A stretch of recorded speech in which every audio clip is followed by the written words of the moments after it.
Over the last 24 hours, we've heard major announcements. One from Trump talking about Zelensky. Also Trump pushing forward with the plan that Elon Musk just said. Elon Musk came out with two monster announcements. One from Doge showing exactly what is happening. And then also stating that, well, all this money we're getting back, we should give back to the American people. Now, do I agree with it or not? I'm going to give you my take. I think it may surprise you. Also, we're going to discuss sitting senators and representatives on both sides pushing against Doge. What does that tell you? It tells you of fraud. I think what people are scared of is all of a sudden, what if Elon says we need to audit the senators in Congress, which I completely think should be done. I believe you would see some major problems. Also, we're going to discuss the fact that we're supporting a country, and all these bureaucracies are supporting a country called Ukraine. And Ukraine, unlike Russia, has not had an election. Trump came out and said that if he had an election, the dictator would not win because the people are against him. Whew. A lot has taken place this last 24 hours, and we're going to discuss them. We're going to discuss what Republicans and Democrats and how they're both targeting the White House, all because he's wanting to be what he's supposed to be for the American people. A transparent presidency showing corruption. Let's dive into these stories today.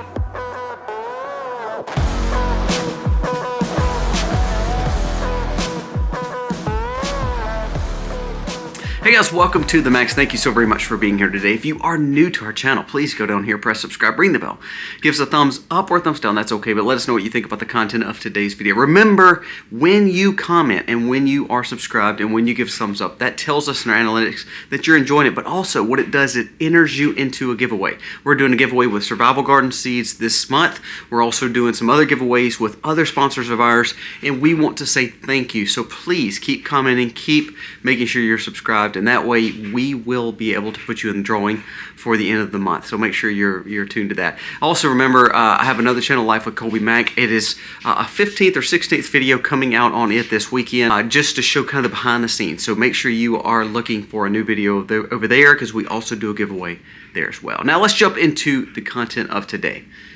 Let's talk about what Elon said and what Trump is starting to back, dealing with our money first. And then we're going to talk about what some of the senators are pressing for. And again, it shows that really, are they for Trump or against him? And then there's one thing I want to mention that Howard Lutnick said. Now, Howard Lutnick just became the Commerce Secretary. I told you before that I really like Howard Lutnick. And he made some huge announcements. And again, remember, the people that work for Trump, when they make these announcements, Trump already knows what they're going to say. That's how he works. So I really like this, that he's throwing some things out there. Now, first, let's talk about what Elon just came out and said. Elon said, you know, we're getting all this money back, and Doge is showing that we are taking a ton of money in. I propose that we give 1/5 back to the American people, which is 20%, which he's saying it's about $5,000 per individual that's a taxpaying American. Now, does $5,000 sound good? And I know if we're living paycheck to paycheck or we are on tough times, $5,000 is a lot of money.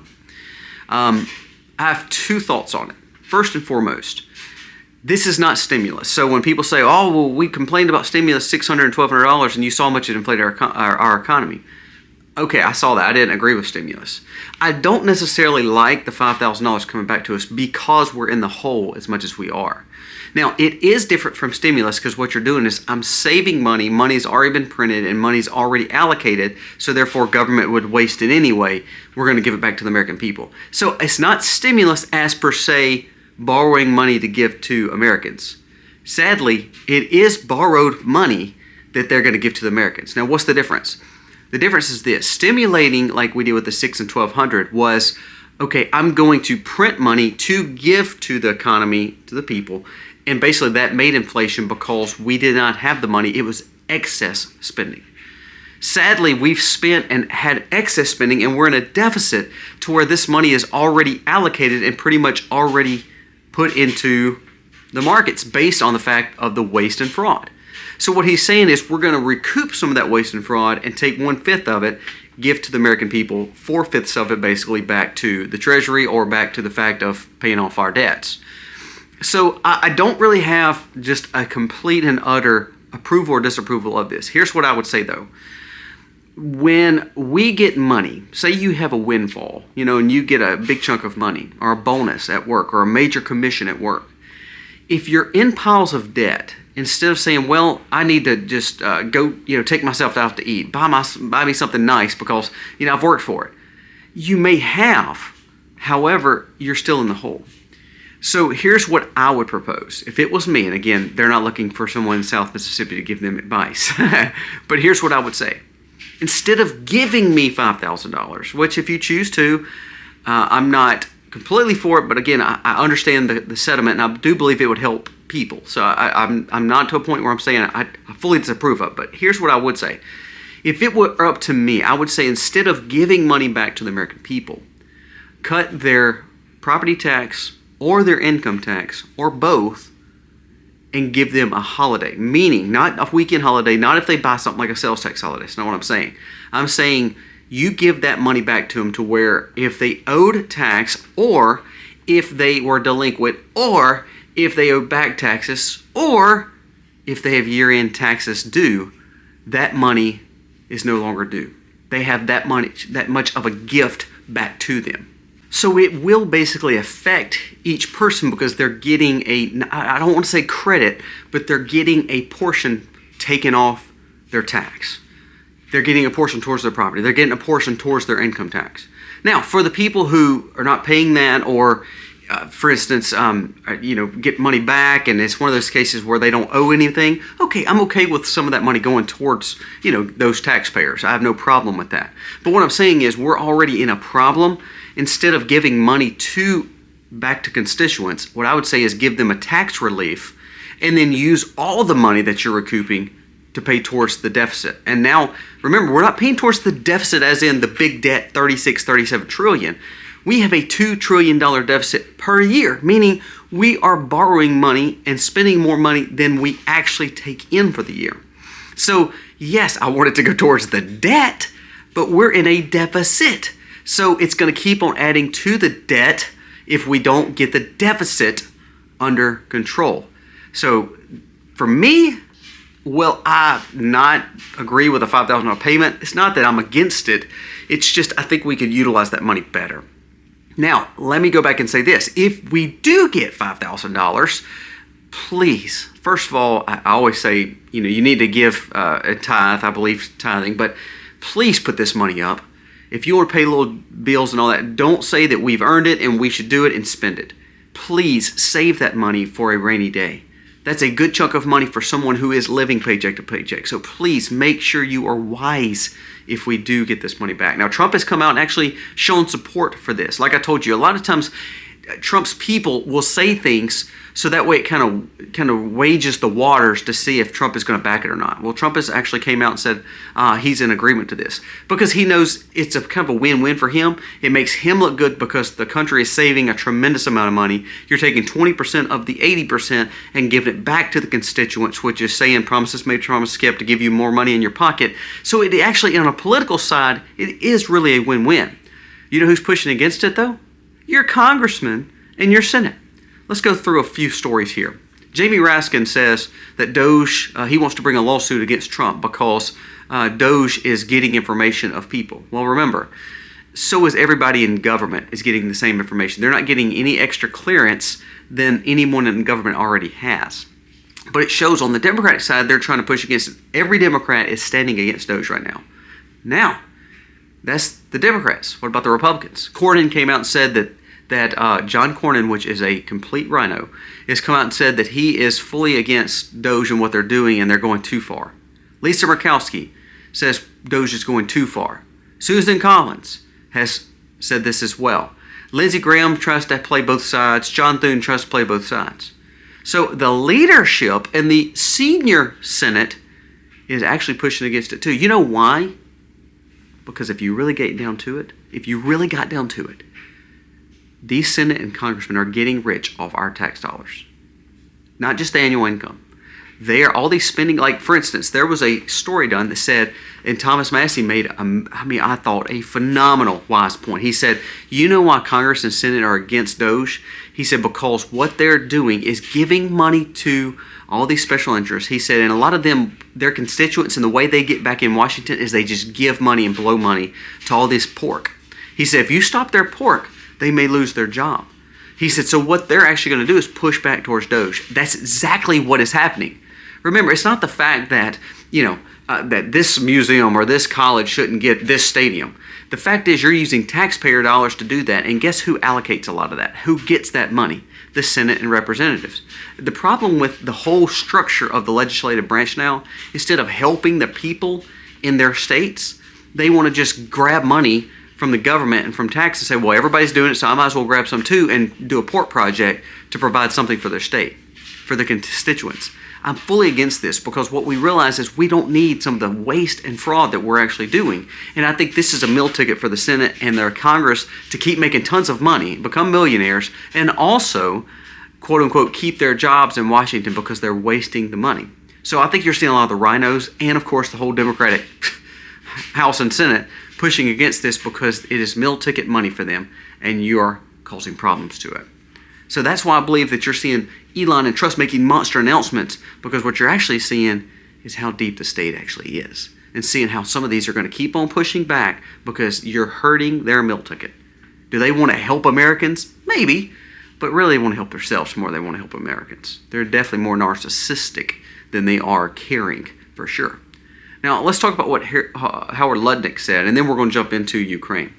Howard Lutnick came out, and this is the new Commerce Secretary, one that a lot of people believe in when it comes to Rumble and free speech, and also crypto. Now, again, I told you my thoughts on crypto, meme coins. I think they're all dangerous, and I think that they're basically taking advantage of people. I think it's just like a casino. So I personally don't think you should invest a lot of money in them. I think it's like day trading in casinos. You're going to maybe win some money, but pretty much you're going to lose a lot. But one thing I do love that he does is he really pushes for kind of Trump economics, and he pushes for a populist view. So he came out just this last few days. Now remember, he just got appointed to this position. He is one of Trump's really confidants when it comes to economics. I mean, he's been around Trump for a while now. But I want you to listen to what he's come out and kind of said. He came out and said that the Commerce Secretary came out and said, your tax rates, your interest rates, your mortgage rates are going to start coming down. We will hammer them down. Now, that could be like talking points, but remember, he's already put in, Trump's already president. This is not talking points for our campaign. Trump's not running again. It's not like we're trying to build up this political momentum.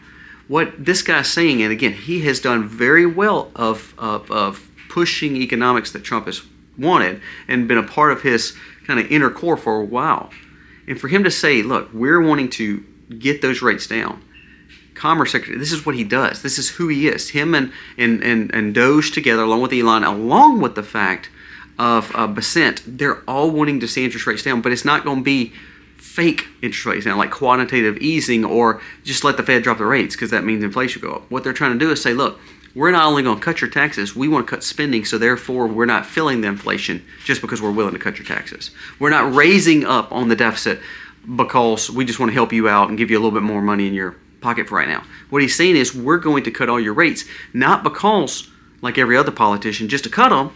We actually want you to have real money, tangible money, meaning if they don't cut spending and they lower your rates, it's inflationary, and basically you'll lose all your money in the next few years anyway, i.e. stimulus and like we've done the last few years. But what he's saying is, as we're cutting spending, we need to realize the fact of the money we're gaining. We need to understand where we're at, and we need to cut the cost to the consumer. The consumer should be the ones getting the savings, not just the rich, or not just the politicians, or not just Washington. We need to pass that down to the consumer. Now, we don't hear a lot of politicians talk like that. They may say that, but they never actually do that. Well, he's actually doing that. Listen to something else he said. He said, the President Trump's goal is actually to abolish the IRS. Just the last 2 days, I think there's been over like 5 to 20,000 will either be resigning, fired, or laid off in the IRS. That's huge news. Why? Because what you're saying is, if you're wanting to abolish the IRS, what you're actually saying is this: either the states will regulate, or we're looking for a simplistic tax, almost like a flat tax. Which, again, if you're going to have income tax, I believe it should be a flat tax and make it easy. Cut the loopholes out, do a flat fee, and be done with it. Instead of doing 20 or 30 or 40% for every American, and they have this loophole for taxes, or for having children, dependents, or having this much insurance, or giving this much money to charity, cut all that out and just have one flat tax. I personally have always said I think you should be at like a 10% flat tax, and then lower it to a 5% once we balance the budget. It's just my thoughts. Now, that doesn't mean they have to listen to me or listen to anyone that's saying things like I'm saying. But if you're going to keep some kind of tax, and you're not going to cut income tax out completely, which I believe you should eventually, because that's what tariffs should be for, and that's what external revenue should be for. But until you do, let's make it a flat tax, cut all the loopholes, abolish the IRS, and that way everybody knows, okay, I make this much, 10% of that, or 5% of that, or 15% of that, whatever that fee is, goes to the government, and we're done. There is no loopholes. There is no extra gaining of the system. There is no extra tax. Just make it one flat tax and be done with it. So I love the fact that he's talking about abolishing IRS, because that's actually what that means. Either you're going to get rid of taxes, or you're going to make it more simplistic where you're not going to need the IRS. The waste of billions and welfare that the IRS has done is in the hundreds of billions of dollars. So is that really benefiting us to have them in the administration, or to be working as a tax collector, basically, and having a lot of fraud in it as well? No, there's no point. The Treasury and other things like the Commerce Secretary should be able to do all that. I mean, do you realize we have the OMB, we have the Fed, we have the Treasury, we have all these departments that are supposedly doing the same thing, when really all they could do is just do it all together. It's kind of like when they canceled USAID. Basically, they just said, well, we're just going to make sure that instead of having 10,000 employees do USAID, we're going to cut it. It's wasting fraud and terrible funding anyway. It's basically a Democratic washout and laundering service. We're just going to allow the 300 or 400 people that we're going to keep on just to work for the Secretary of State, Marco Rubio, so he can keep an eye on it, but also just cuts it, and it's doing the same thing anyway. It should be under the Secretary of State. So you see what he's doing. It's not the fact that he's saying, okay, we're never going to have big taxes again. What he's saying is, we're going to learn to just, we're going to put it under another branch, that we're going to put it under another cabinet position that we probably already have, and we could save the taxpayers billions of dollars. And not only that, we're going to cut it and make it more simple to where the people of America actually feel the less burden. They actually get the benefit of the cut. And I think that's what Elon and Trump is doing with the 20%. I think what they're saying is, look, it's probably not the best economic policies. We might as well keep the money and just pay it toward debts. But what he's saying is, we've taken your money as the government for so long, then we want to make sure we give a little bit back. So that's why I'm not in full disapproval of it. But, you know, it's one of those cases where I think we're just in a bad spot. If Elon and Trump can cut a tremendous amount of money and start saving trillions, I think it's great that they're wanting to give money back to the populace.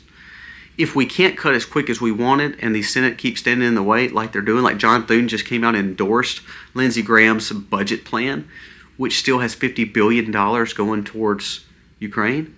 So you see, they're still trying to waste your money. So if we can't cut it as quick as we want to, then instead of giving it to the taxpayers, cut the tax for the taxpayer, and then just put the money towards the debt. But if we can keep on cutting and get rid of this lobbyist form of rhinos and Democrats in taking pork projects and spending money that we don't have through these budget passages, like John Thune and Lindsey Graham are doing, then it's going to be a catch-22, because while giving money back to Americans, we're still spending too many billions of dollars and trillions of dollars through the Senate, Congress, and House of Representatives. So we have to be very careful there. Now, one more thing I want to talk about. Trump came out with Zelensky, called him a dictator. Do you know the definition of dictator? Someone who declares martial law, persecutes his people, and that is true. He is persecuting the church in Ukraine. It's came out. Tucker Carlson just did actually a podcast about this, but he's persecuting the Christians of Ukraine. He's also making people serve in the military as they are faltering. He's taking generational people out of Ukraine, because he is now taking the 18 to 25-year-olds and a little bit older, and it has pretty much decimated that generation. People they're not going to grow up in families or in homes with dads. Not only that, with martial law declared under Ukrainian law, that means no election. Trump came out and said, look, if you're dogging out Russia, even though Russia's not a full democracy and probably is ran wrong too, he's saying at least they did an election. He said at least some of these other countries are putting elections into place. Ukraine, who is supposed to be the beacon of hope and freedom, is actually not allowing for elections. Trump came out and said if Zelensky actually went up for election, he would lose. Now, that's a pretty bold statement. But I think what he's saying is, all right, Zelensky, put your money where your mouth is. All right, NATO, put your money where your mouth is. If you think he's that popular and that he deserves hundreds of billions of dollars, he just came out and said, I'm not going to sign a peace deal that Putin and Trump are doing, and I want $250 more billion from America. Do you get that? He is losing a war, and now he is making a claim that he will not sign a peace agreement, which means that he's not going to end martial law, which means he's a dictator and he's not going to run for election because they cannot have election legally under Ukrainian law if they're under martial law, and he's making sure that America pays him another $250 billion. So who's the bad guy here? Now, is Russia a good guy? No, I'm not saying Putin is. But what I'm saying is, you may just have a bad situation, and I'm tired of taxpayer dollars going towards this situation. Lindsey freaking Graham. I'm tired of the Republicans putting just as much money towards as Democrats. What I want to see is truth and honesty. If anything comes out of this, I want Doge to audit every flipping dollar that went to Ukraine. I want them to audit every flipping amount of money that came back to the states and see how many Senate and congressmen were paid off. And if they got money back of Ukrainian money that was laundered back, not only do they need to pay it back, admission of guilt, they need to be able to, if they're not going to serve jail time, they need to renounce their seat and resign. I mean, that's what needs to happen. If money came back to our congressmen that was laundered back, they should have to pay it back, admission of guilt, and resign from their seat. That's why you're going to see Congress push against. That's why you see Congress push against Trump, because they're scared to death of truth coming out. Guys, let me know your thoughts on this video. I wanted this to be out because I think there's some good things happening with the fact of, $5,000 coming back to Americans. That's great. But the thing is, they've wasted a whole lot more than that, and we are in a deficit still. So there could be some good positives to the $5,000, but really there could be some good positives just to release it back to the deficit. However, if we're just going to keep deficit spending, then that money's just going to get washed back and sent right back to Ukraine or right back to some kind of pork project for the Senate and Congress. So Trump is doing great things. Ludnick come out and talked about it. Doge come out and talked about it. But our weakness is Senate and Congress. You let Doge start auditing that, and you start seeing how dirty some of these Congress and Senate are. Not only they may hate Trump, but what it's going to do is it's going to show American their true colors. The Cornyn's, the Murkowskis, the Collins, the McConnells, the Grahams, and then, of course, the whole Democratic wing. Let me know your thoughts. Guys, thank you so much for watching. God bless.